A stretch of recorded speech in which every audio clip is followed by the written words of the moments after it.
Friends, previous कुछ lessons के अंदर हम लोगों ने पेन टूल के हवाले से बहुत डिटेल में कई चीज़ें जो हैं वो स्टडी की हैं और उनकी प्रैक्टिस भी की है। अब मैं आपको इलस्ट्रेटर के अंदर एक और बड़ी इंटरेस्टिंग और मज़े की चीज़ की तरफ लेके जाना चाह रहा हूँ। अब हम इस लेसन के अंदर स्टडी करेंगे ग्रेडियंट्स के हवाले से। दोस्तों, इससे पहले कि मैं आपको इलस्ट्रेटर की तरफ लेके चलूँ, मैं पहले आपको ग्रेडियंट के बारे में थोड़ा सा गाइड करना चाह रहा हूँ कि ग्रेडियंट्स होते क्या हैं। एक्चुअली जब मल्टीपल कलर्स, दो या दो से ज़्यादा कलर्स आपस में मिलते हैं और वो कंबाइन होके ब्लेंड होके कोई एक नया कलर बनाते हैं तो बेसिकली ग्रेडियंट्स प्रोड्यूस होते हैं। कोई भी कलर्स जब आपस में मिक्स होंगे तो उनके मिक्सचर से ही ग्रेडियंट्स बनेंगे। इस वक्त स्क्रीन के ऊपर आप कुछ ग्रेडियंट्स जो हैं ये देख सकते हैं। जैसे कि ये कुछ शेप्स हैं और इन शेप्स के अंदर आपको डिफरेंट कलर्स के ग्रेडियंट्स जो हैं ये नज़र आ रहे हैं। दोस्तों, ये जो ग्रेडियंट वाली ऑप्शन है, ये जब हम लेआउट डिज़ाइन करते हैं तो उसके अंदर हमें बहुत ज़्यादा हेल्प आउट करती है और हमारे डिज़ाइंस की जो फेस वैल्यू है उसको अपलिफ्ट करने में बहुत ज़्यादा मुफीद साबित होती है। तो चलें चलते हैं इलस्ट्रेटर की तरफ और स्टडी करते हैं। देखते हैं कि ग्रेडियंट्स को हम किस तरह से इलस्ट्रेटर में यूज़ कर सकते हैं। दोस्तों, सबसे पहले मैं आपको ये बात गाइड करता चलूँ कि इलस्ट्रेटर में हमारे पास दो किस्म के ग्रेडियंट्स होते हैं। एक होता है लीनियर ग्रेडियंट और एक होता है रेडियल ग्रेडियंट। तो चलें देखते हैं कि लीनियर ग्रेडियंट और रेडियल ग्रेडियंट को हम किस तरह से यूज़ कर सकते हैं। यहाँ पे मैंने विंडो पैनल में से कुछ मेन्यूज़ जो हैं, कुछ पैनल्स जो हैं यहाँ पे ओपन करके रखे हुए हैं, जिसमें यहाँ पे कलर मेन्यू है, ग्रेडियंट मेन्यू है और स्विचेस की ऑप्शन मैंने ओपन कर रखी है। ये कलर, स्विचेस और ग्रेडियंट मैंने इसलिए ओपन किए हैं क्योंकि कलर और स्वैचेस से ग्रेडियंट का बहुत ही गहरा ताल्लुक है। तो मैं आपको सजेस्ट करूंगा कि आप भी जब भी ग्रेडियंट्स बनाने लगें या अप्लाई करने लगें इलस्ट्रेटर में, तो आप लाजमी तौर पे कलर और स्वैचेस की जो ऑप्शंस हैं इनको भी अपने सामने ओपन करके रखें। अच्छा जी, मैं यहाँ पे क्या करता हूँ कि मैं एक रेक्टेंगल ड्रॉ करता हूँ। फिलहाल इसका फिल जो है वो मैं नन कर रहा हूँ और मैंने इसकी स्ट्रोक के ऊपर जो है वो एक ब्लैक कलर जो है वो अप्लाई किया हुआ है।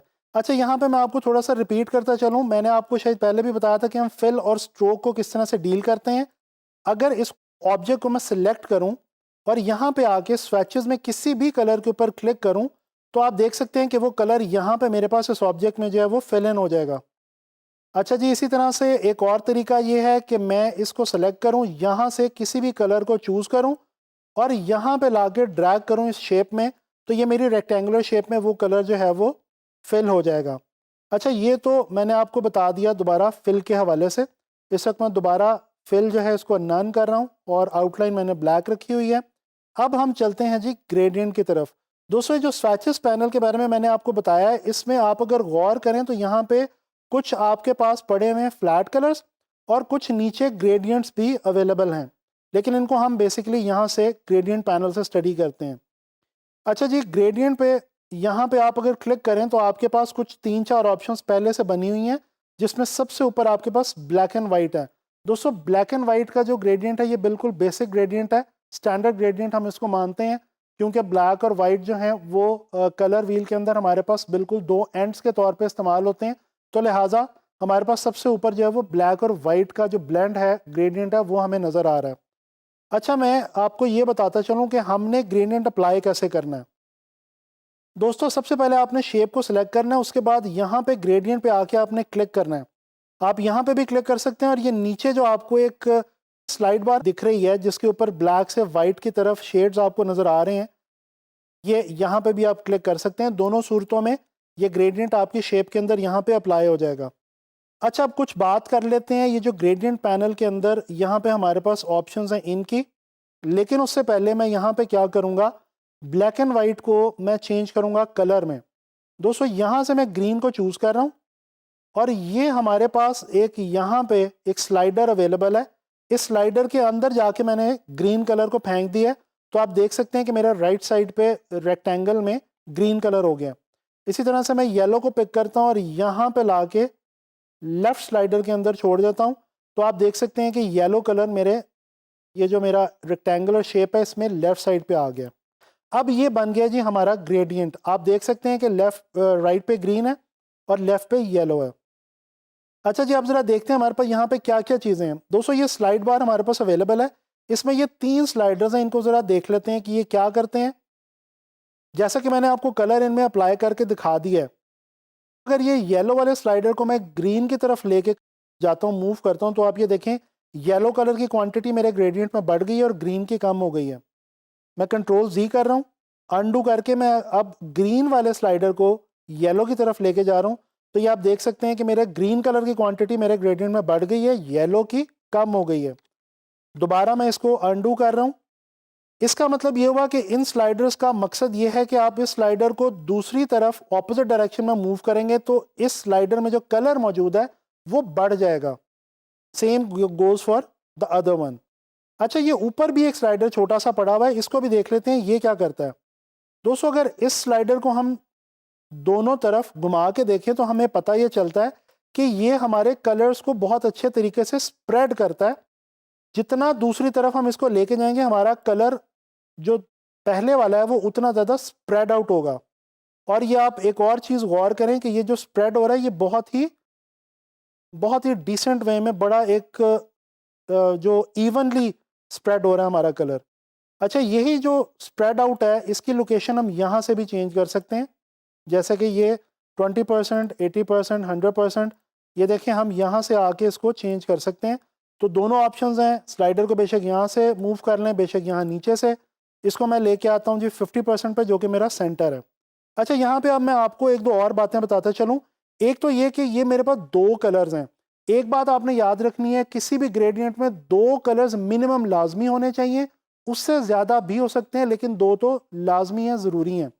अब मैं यहाँ पे आके इस स्लाइड बार के ऊपर कहीं पे भी क्लिक करता हूँ तो आप देखें एक नई यहाँ पे मेरे पास स्लाइडर आ गई है। इस स्लाइडर के अंदर मैं यहाँ से एक नया कलर ला के रखता हूँ जी।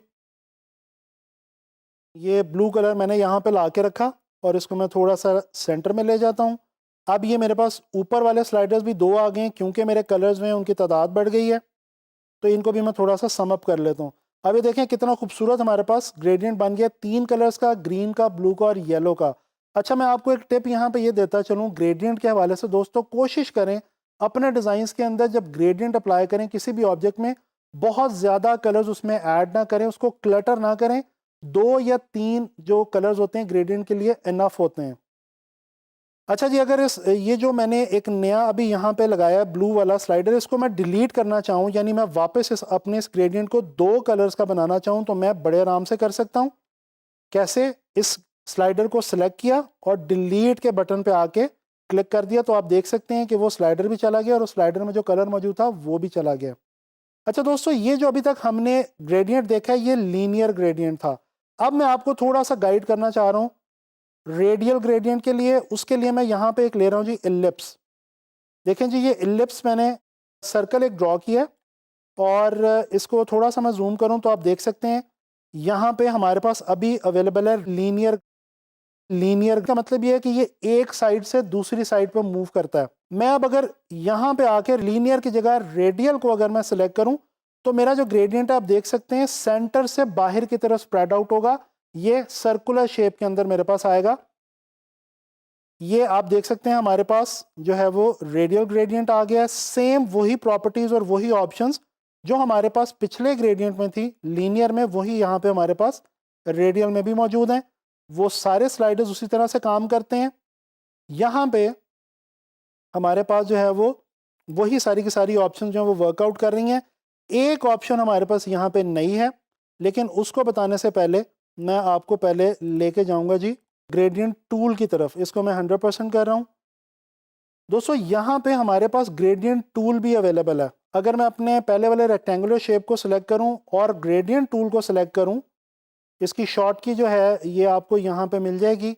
इसको अगर मैं यहाँ पे सिलेक्ट करूँ तो ये देखें एक वही वाली स्लाइड बार जो यहाँ पे अवेलेबल थी मुझे मेरी शेप के ऊपर मिल गई है, और सेम स्लाइडर्स जो वहाँ पे मुझे अवेलेबल थे वो यहाँ पे भी अवेलेबल हैं। लेकिन एक चीज़ जो यहाँ पे मैं कर सकता हूँ वो ये कि अगर इस स्लाइड बार को मैं बाहर की तरफ स्ट्रेच करूँ तो मेरा जो ग्रेडियंट है वो शेप से बाहर निकल रहा है। जितना बाहर मैं लेके जाना चाहूँ मैं इसको लेके आ सकता हूँ, और अगर मैं इसको वापस लाऊँ यहाँ पे अंदर की तरफ तो ये अब मेरे कलर्स पूरे पूरे मुझे एजेस के ऊपर मिल रहे हैं। इसके अलावा एक और ऑप्शन के हम एंगल चेंज कर रहे थे, यहाँ पे थोड़ा सा बाहर आए तो ये आप देखें एंगल चेंज करने के ऑप्शन आपके पास मौजूद है। ये देखें, ये इसका मैं एंगल यहाँ से अपने ग्रेडियंट का जो है वो फ्री हैंड तरीके से चेंज कर सकता हूँ। इसी तरह से सेम ऑप्शन मेरे पास रेडियल में है। अगर मैं यहाँ से ग्रेडियंट टूल में आऊँ तो यहाँ पे मेरे पास वही एक स्लाइड बार आ रही है। इसमें एक ऑप्शन ये है कि हम ये देखें, एक तो इसकी हम प्लेसमेंट चेंज कर सकते हैं। ये देखें, मेरा पहले सेंटर में था, अब मैंने अपने ग्रेडियंट को थोड़ा सा जो है वो ऑफ सेंटर कर दिया, ऊपर ला के रख दिया। इसके अलावा जनाब हम इसको जो है छोटा भी कर सकते हैं और बड़ा भी कर सकते हैं। ये देखें, इसके अलावा हम इसकी शेप ओवल में लेके जा सकते हैं। तो यहाँ पे आप देख सकते हैं कि हमारे पास रेडियल ग्रेडियंट के हवाले से भी कुछ ऑप्शन ज़्यादा मौजूद हैं। तो दोनों तरह से बेसिकली ग्रेडियंट अप्लाई किया जा सकता है, दोनों तरीके से ठीक है। बेसिकली आपको ग्रेडियंट जो है वो बनाना आना चाहिए। अच्छा, एक आखिरी बात जो मैं आपको यहाँ पे बताना चाह रहा हूँ वो ये है कि अगर हम यहाँ पे स्वैचेस में आए और ये जो ग्रेडियंट हमने बनाया हुआ है इसको यहाँ पे प्लेस कर दें, तो ये देखें, ये हमारा ग्रेडियंट हमारे स्वैचेस में आ जाता है। ये जो लेफ्ट साइड पे एक ऑप्शन है, इस पर क्लिक करें और यहाँ पे सेव स्वैचेस में जाएं, तो ये देखें हम अपने सिस्टम के अंदर अपनी विंडो में इस स्वैच को जो अभी हमने ग्रेडियंट बनाया है इसको एज अ स्वैच सेव कर सकते हैं। यहाँ पे मैं लिख देता हूँ जी, green and yellow gradient, GRAD। तो ये देखें, इसको मैं जैसे ही सेव करूँगा, अब ये जो ग्रेडियंट मैंने बनाया था ये हमेशा के लिए मेरी विंडो में सेव हो गया। मैं जब भी न्यू डॉक्यूमेंट ओपन करूँगा, ये ग्रेडियंट टूल में मैं जाऊँगा, ये ग्रेडियंट मेरे पास महफूज रहेगा। दोस्तों, इस लेसन में हम लोगों ने बहुत डिटेल के अंदर ग्रेडियंट टूल के बारे में स्टडी किया। इलस्ट्रेटर के अंदर हमने देखा कि हम ग्रेडियंट्स को किस तरह से अप्लाई कर सकते हैं और किस तरह से उनकी मदद से किसी भी शेप को जो है वो फॉर्म के अंदर लेके आ सकते हैं। दोस्तों, यहाँ पे मैं आपको वाजे करता चलूँ, डिज़ाइन के अंदर जिस भी जगह पे आपको किसी भी ऑब्जेक्ट की फॉर्म को वाजे करना हो, वहाँ पे ग्रेडियंट का आप इस्तेमाल करें तो आपके लिए ये बहुत ज़्यादा मुफीद रहेगा। इसके अलावा ग्रेडियंट जो है वो लेआउट डिज़ाइन करते हुए और इलस्ट्रेशंस करते हुए बहुत सारे मकामात पे हमारे बहुत ज़्यादा काम आता है। अब मैं उम्मीद करता हूँ कि आप लोगों को ये ग्रेडियंट वाला जो लेसन है ये पसंद आया होगा और इसकी समझ भी आ गई होगी। अब आपने इसकी बहुत ज़्यादा प्रैक्टिस करनी है। इंशाल्लाह ताला मिलेंगे नेक्स्ट लेसन में किसी इलस्ट्रेटर के नए टूल के साथ।